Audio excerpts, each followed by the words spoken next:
In this video, I will demonstrate the surface landmark and injection technique for a wrist block. We begin by identifying the flexor carpi radialis tendon. Next, ask the patient to touch the thumb with the tip of little finger. This makes the palmaris longus tendon prominent and easy to identify. The median knob lies between the palmaris longus and flexor carpi radialis. Here I have marked its position in white. Moving to the ulnar side, ask the patient to make a fist and flex the wrist. This makes flexor carpi ulnaris tendon prominent. The ulnar knob lies just deep to the FCU tendon and its location is marked here in white color. On the radial side, we identify the superficial radial nerve as it approaches the anatomical snuff box. Finally, we identify the superficial dorsal branch of ulnar nerve extending towards the ulnar styloid. With the landmarks identified, we can now proceed with the injections.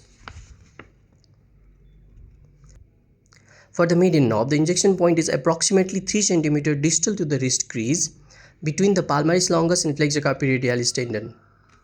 The needle is introduced at approximately 45 degrees until it contacts with the bone.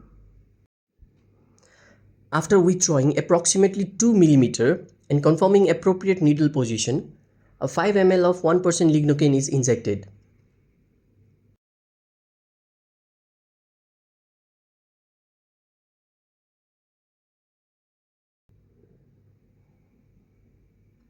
For ulnar knob, either medial or lateral approach can be used. I prefer using medial approach, where I inject the needle beneath the FCU tendon from the medial side and deposit 1% lignocaine about 5 ml.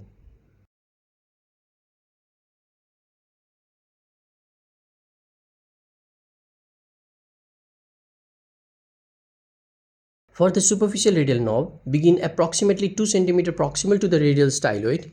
The needle is advanced across the lateral aspect of the radius with local anesthetic infiltration in the subcutaneous plane. Approximately 3 ml of 1% lignocaine is used to create subcutaneous infiltration. Finally, for the superficial dorsal branch of ulnar knob, the needle is introduced just medial to the FCU tendon, aiming towards the ulnar styloid. The local anesthetic is then infiltrated in the subcutaneous plane to create a skin wheal using approximately 3 ml of 1% lignocaine. This completes the wrist block. Allow at least 10 minutes for the local anesthetic to take effect before starting the procedure. And before surgery, always confirm that the adequate sensory blockade has been achieved. Thank you for watching. And do remember to subscribe for similar orthopedic contents.